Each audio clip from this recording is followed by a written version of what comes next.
Today, for the first video of TD&D channel, I slap chop an old warband of a Ghost made in lead alloy by Rackham in '98.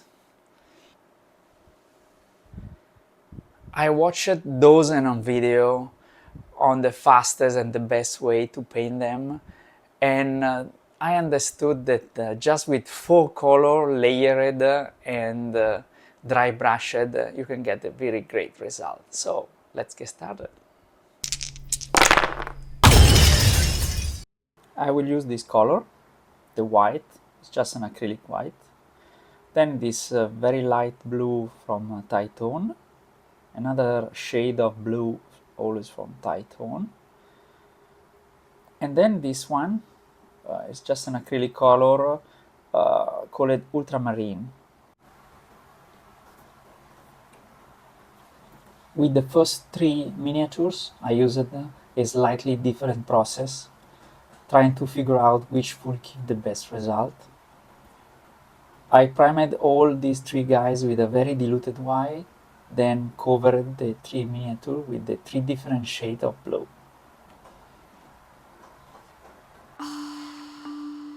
Here the first miniature.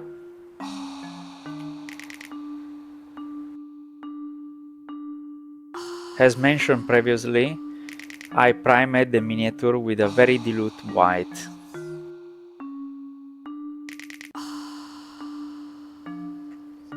At this point we can start to apply the light blue tone. This tone of blue has been defined by a famous YouTuber, Ghost Juice. I think it's appropriate. I painted the miniature in batch, so in the background you can see the other in different stages. Next phase, we start to dry brush with a slightly darker shade of blue. Later, a new dry brushing in white. This will give a lot of light to the miniature.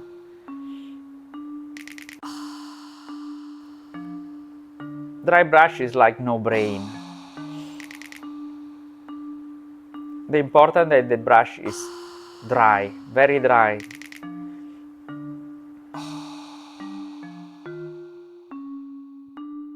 In order to give contrast, a good contrast, I apply very diluted ultramarine blue, trying to reach all the small recesses. Once the contrast work was completed, in reverse order, I dry brushed the skeleton, first with light blue and then with white.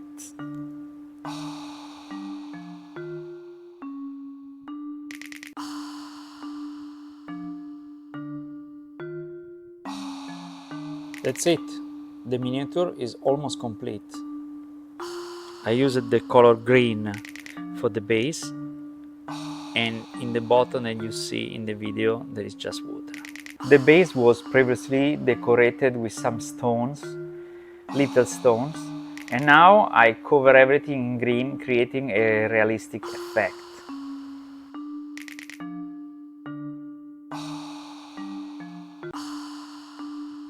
The base color of the second skeleton is a slightly darker shade of blue. However, following the same procedure as the first guy, the final result is very similar.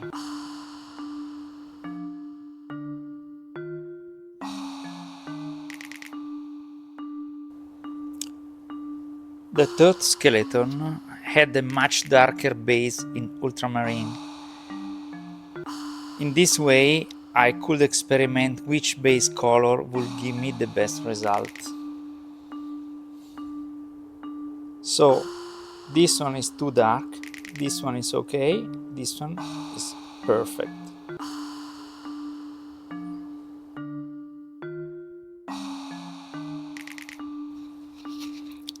At this point, I'm ready to paint the other 5 ghosts. Well, I call them ghosts because that is what I want they look like.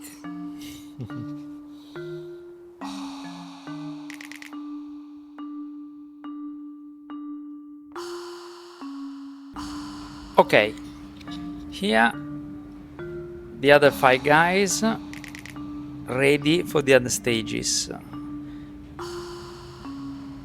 Primed with white, the base in light blue, the famous ghost juice, dry brushed a couple of times.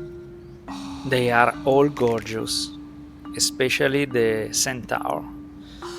He will be the fastest unit in this warband. It's time to finalize the Mini now, dry brushing it with white.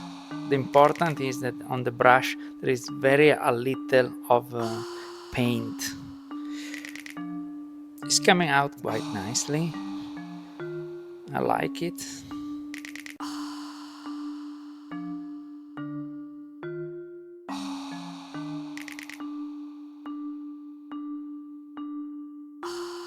As final touch, I'm using this acrylic pen in white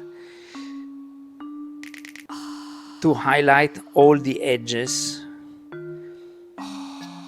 The pen is very stable, it's like a brush but more precise, and even the amount of color is very easy to be controlled, so I think the result is quite good.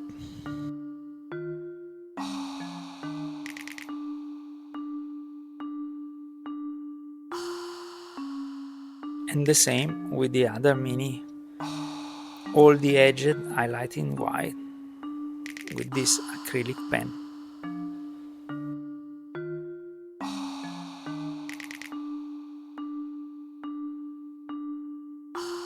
For the terrain I use another acrylic pen, this is green, same as before. It's very easy to work with this acrylic pen. It's like brushing, but it is very precise. The result is good. It's important to wait that the color from the pen dry before to go over and to see the final result, but it's quite good. Unfortunately, the Centaur got broken. The spine was too fragile, and during the painting process it's just broken. There is no way to fix it just with glue, because I fear that it can be broken again. I need to find a solution that make it more robust.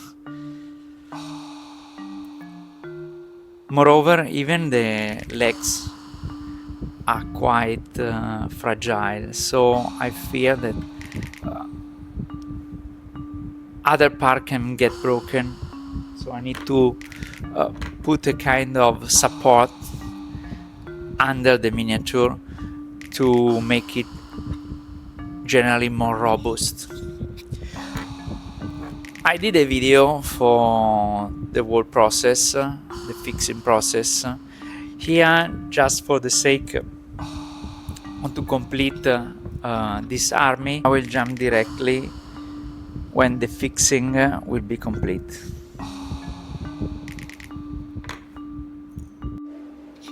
Here we are. The spine has been fixed. I was forced to add some support under the Centaur and on the spine because it's too delicate. In the meantime, I even add a couple of additional things. I put on his head a crest, which make it look very nice and aggressive.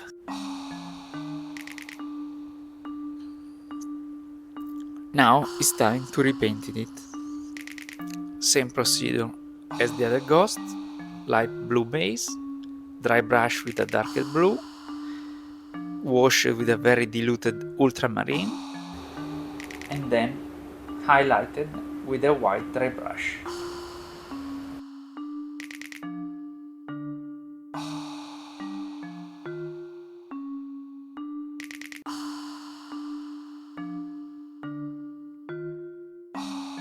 Here it is, the Ghost Centaur.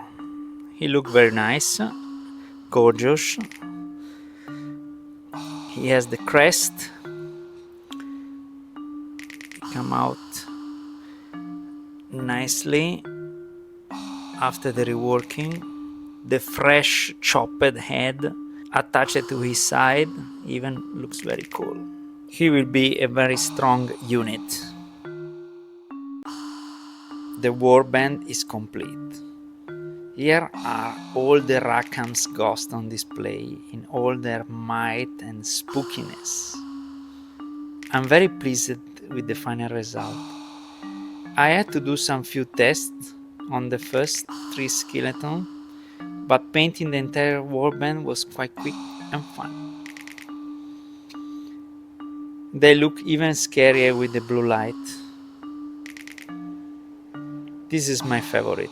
It really looks like a ghost from horror movie. This one is the baddest of the gang.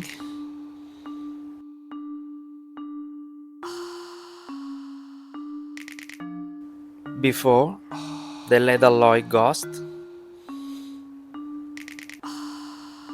After the slap chop. Okay guys, I hope you enjoyed the video as much as I did. Thanks for watching. Ciao.